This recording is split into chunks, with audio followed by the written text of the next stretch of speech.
आज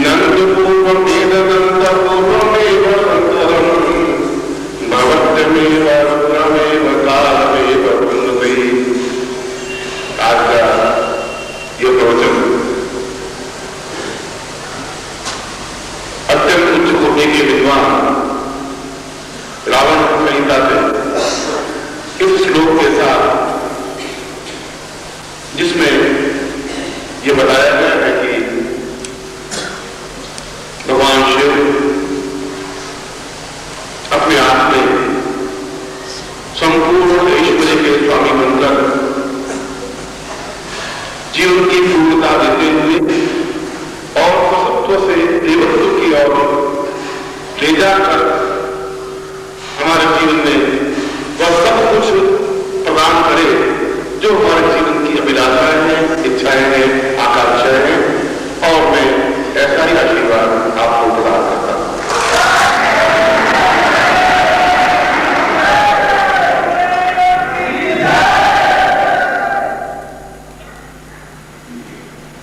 आज का दिन तुम लोगों का अत्यंत प्रसन्न और आह्लाद के साथ व्यतीत हुआ।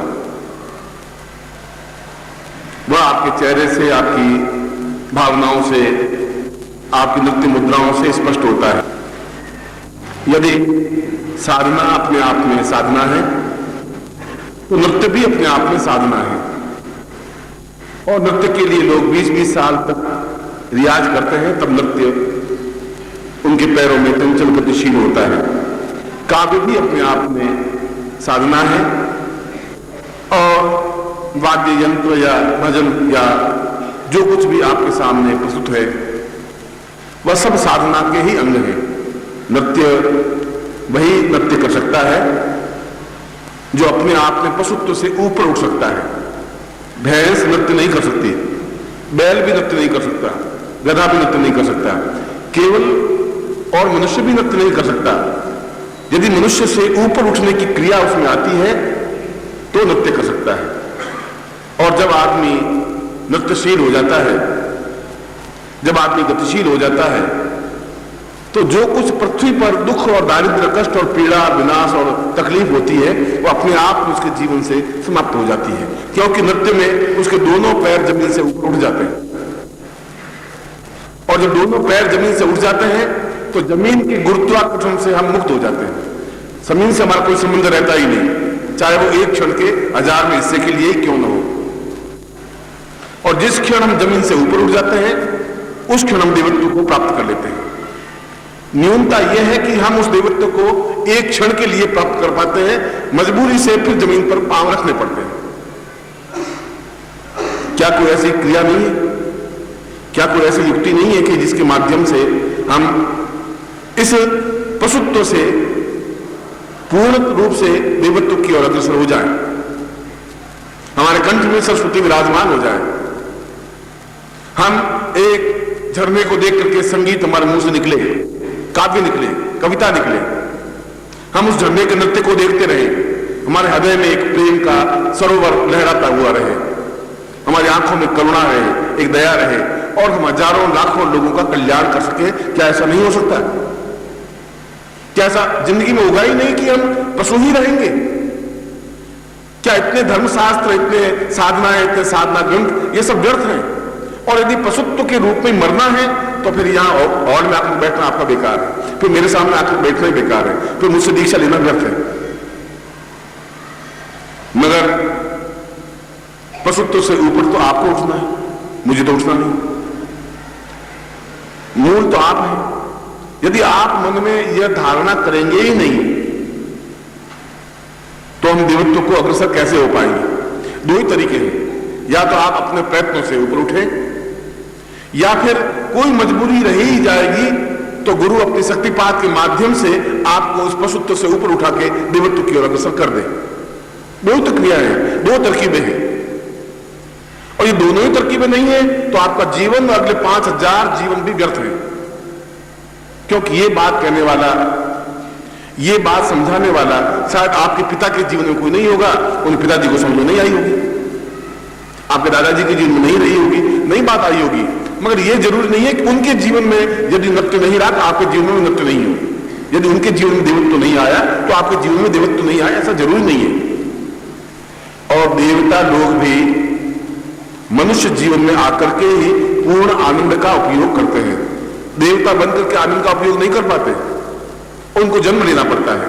जन्म लेते हैं इसलिए लेते हैं कि वो जीवन का आनंद उस मनुष्य शरीर के माध्यम से ही प्राप्त हो सकता है, चाहे राम हो, चाहे कृष्ण हो, चाहे और कोई विष्णु हो, चाहे रुद्र हो, कोई भी हो।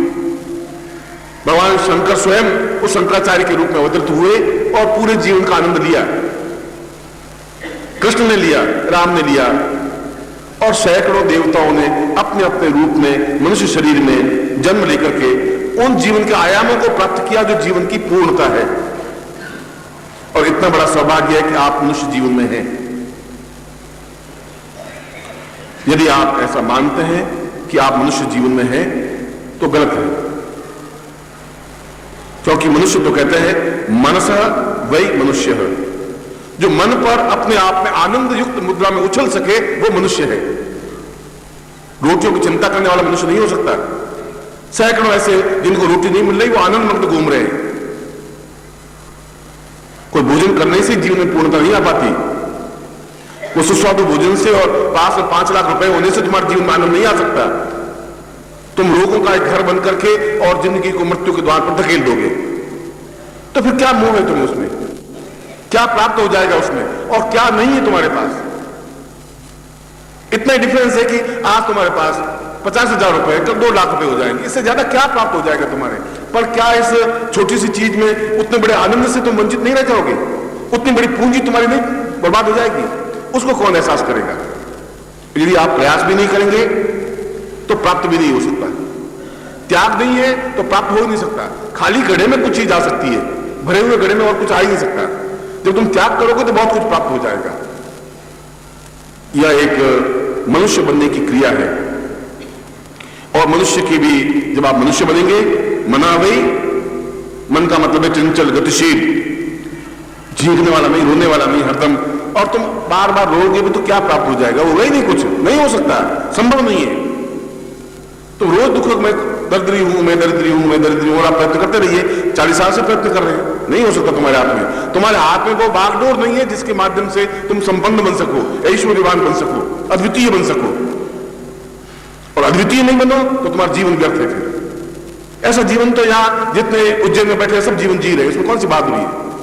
ऐसे पूरे भारत में लोग जी रहे हैं जिनके 2-4 पुत्र हैं, 2-4 लाख रुपए हैं, 1-2 मकान है, 1 पत्नी है, सबके जीवन में। तुम्हारे जीवन में कौन सी विशेषता है? तुम्हारे जीवन में विशेषता यह है कि तुम गुरु के चरणों में बैठे। इस बात को एहसास करो आप, और जिस क्षण एहसास होगा तभी मालूम पड़ेगा।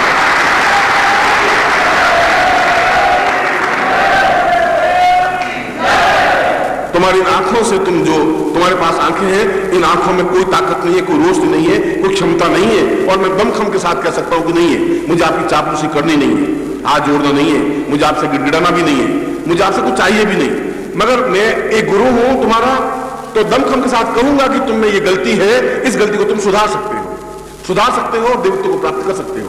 मगर करना तुम्हें है। तुम्हारी आंखें तो जरूर है, मगर तुम तो आज 2 दिन से हॉल में बैठे हुए हो। तुम तो मुझे बता ही नहीं सकते कि बाहर जो तुम धर्मशाला में रुके हुए हो, उस धर्मशाला के जो कितने दरवाजे हैं तुम मुझे नहीं दिखा सकते। उन दरवाजे को तुमने देखा है? मुझे बताइए कितने दरवाजे? तुम्हें पता ही नहीं। ये बाहर जो खंबे हैं, इस बाहर कितने खंबे लगे हुए हैं? तुम 25 बार तो आए हो, 25 बार गए। तुम्हारी आंखों में क्या देखा? खंबे ही नहीं बता सके 5 खंबे हैं, 8 खंबे। अब मैंने कहा था बाहर जाओगे 1 2 3 4, अब कल पूछूं बता 9 खंबे खोजिए, कल बता सको। आज नहीं बता सकते क्योंकि तुम्हारी आंखें कुछ देखती नहीं है। जब खंबे नहीं देख सकती तो गुरु जी को क्या देखेंगे? वो फिर गुरु जी को क्या पहचानेंगे? तुम्हारी आंखों में क्षमता नहीं तुम गुरु को पहचान सको। और जब तक तुम ये पहचानने की क्षमता नहीं आ सकेगी तब तक ये जीवन पशु जीवन है।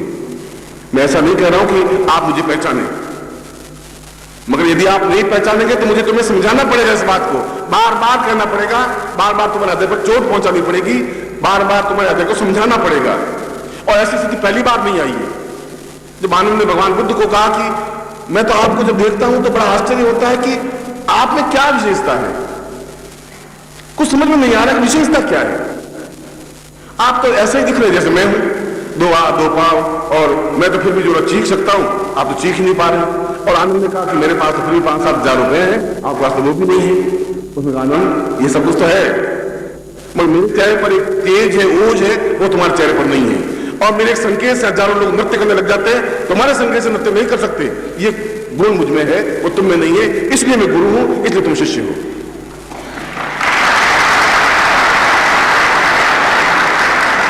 और मैं जिनको नृत्य में बना रहा हूं वो इस हॉल में बैठे हुए केवल मध्य प्रदेश नहीं है, पूरा हिंदुस्तान है। बिहार भी यहाँ है, उड़ीसा भी यहाँ है, या मध्य प्रदेश भी है, या राजस्थान भी है, या उत्तर प्रदेश भी है, दिल्ली भी है, पूरे भारत के सब कुछ। ये नक्शा अगर भारत का देखना चाहे, ये भारत का नक्शा है। और इस भारत के नक्शे को एक संकेत से यदि नृत्यशील कर सकता है तो जरूर उसके पास कुछ ऐसी चीज है जो तुम्हारे पास नहीं है। तुम खड़े हो जाओ, मैं वहां बैठ जाता हूं और तुम संकेत करो, तुम थोड़ा बोलो और नृत्यशील हो जाए, मैं देख लेता हूं तुम्हें। कर लो, ट्राई कर लो, उसमें क्या आपत्ति है? एक्सपेरिमेंट करके देख लो। मैं नीचे बैठ जाता हूं, तुम्हारे संकेत से नहीं उठ सकता है कोई, इसलिए मैंने कहा है। इसलिए कि कभी कोई सभा हो, कोई सम्मेलन हो, एक बार ट्राई करके देख लेना। ऐसा नहीं लगता कि उनको देखते ऐसा लगे कि ये तो मेरे व्यक्ति हृदय का एक अंश है, पूर्ण हृदय है, प्राण है, चेतना है। ऐसा तभी संभव हो सकता है जब तुम्हारे मेरे संबंध है। और ये बात उस बुद्ध को कहनी पड़ी क्योंकि आनंद समझा नहीं। और बुद्ध ने कहा कि शायद मैं अब समाप्त हो जाऊंगा, इस देह को छोड़नी पड़ेगी, इस गतिशील जीवन को अपने आप में रोकना पड़ेगा। तब उसको आनंद को समझाना पड़ा। इसलिए कोई बुद्ध कोई मान नहीं थे, या अपने आप की बड़ाई नहीं कर रहे थे। वो दुखी हो रहा था कि कैसे मैं इस आनंद को समझाऊं, क्या कहूं, कैसे इसको समझा दूं कि बहुत कम समय बचा है, तुम कुछ लाभ उठा सकते हो। कृष्ण ने भी ऐसा ही किया। महाभारत का युद्ध चल रहा है, उसको बार बार अर्जुन को कह रहे थे उठ, गांधी उठा, महाभारत युद्ध में जीतेगा, गारंटी के साथ जीतेगा, मैं खड़ा हूं तेरे साथ। उसने कहा कि क्या होगा ऐसे, इस युद्ध में शायद हार गया तो क्या होगा, लोग कितनी मेरी बदनामी करेंगे। उसने कहा मैं खड़ा हूं। आप खड़े हो तो क्या हुआ, आप मेरे दोस्त हैं, आप मेरे सारथी हैं, रथ चलाने वाले हैं। उनका पागल तो समझता नहीं है, मैं केवल रथ चलाने वाला नहीं हूं, मैं कुछ और हूं, तो समझ। अर्जुन समझा ही नहीं, समझता नहीं। उसको कहा कि ऐसा नहीं समझे, तो उदाहरण देकर समझाता हूं कि सारे पेड़ों में पीपल का पेड़ बहुत पुण्यशाली होता है, मैं पीपल का पेड़। अब समझे, नदियों में सब श्रेष्ठ कौन सी है कि गंगा नदी, मैं गंगा नदी हूं, यूं समझ ले। और इस प्रकार से कम 50 उदाहरण गीता में देखकर उसको समझाया कि तुम मुझे समझो कि मैं 2 आत्माओं का व्यक्तित्व नहीं हूं, अपने आप में पूर्णता प्राप्त व्यक्तित्व हूं। जिस दिन समझ लोगे उस दिन तुम्हें एहसास हो जाएगा तुम ब्रह्मांड के पास में खड़े हो। और मैं भी 1000 अर्जुनों को समझा रहा हूं कि जिस क्षण तुम समझ जाओगे उस दिन सब कुछ समझ जाएगा।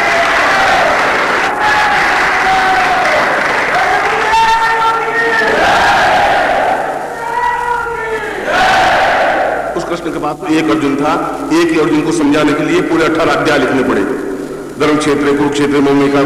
और मुझे तो न मालूम कितने पोथियां लिखनी पड़ेगी, तो मैं ही समझ सकता हूं। फिर भी कभी न कभी कोई चोट लगे, कोई दर्द हो, कोई एहसास हो, कोई महसूस हो। कोई भी अवतार, कोई भी व्यक्तित्व, कोई भी कृष्ण, कोई भी राम, कोई भी बुद्ध, कोई भी महावीर 4-5 हाथ, 25 हाथ और 5 सिर लेकर पैदा नहीं होगा। केवल एक सिर होगा, केवल 2 आंखें होगी, केवल 2 हाथ होंगे, केवल 2 पैर होंगे, मगर उसमें कुछ ऐसा होगा जो अपने आप में अद्वितीय होगा, जो तुम्हारे पास नहीं होगा। जिस दिन उस पहचान लोगे उस दिन समर्पण की क्रिया प्रारंभ होगी। उस दिन तुम्हारा मन अपने आप में एक गतिशील बनेगा, नृत्यमय बनेगा। उस पटरी पर खड़े होंगे जहां तुम उस ऊंचाई की ओर उठ सको। और इस ऊंचाई पर उठने की क्रिया और समर्पण होने की क्रिया मैंने अभी बताया कि 2 ही तरीके हैं। या तो आप गतिशील बने, नृत्यमय बने, मस्ती के साथ रहे, अभाव है तब भी, अभाव नहीं है तब भी, संपन्न हो तब भी, नहीं संपन्न हो तब भी। और संपन्नता की कोई परिभाषा नहीं है। संपन्न तो रावण तुमसे ज्यादा श्रेष्ठ था और समाप्त हो गए। तुमसे ज्यादा सिकंदर महान संपन्न था, वो समाप्त हो गए। सैकड़ों संपन्न थे और अपने आप में संपन्न समाप्त हो गए। उनके पास तो कुछ ठौर भी नहीं मिली, जगह भी नहीं मिली। करोड़ों के मालिक थे राजीव गांधी, उनके पास समय पर न तो दवा मिल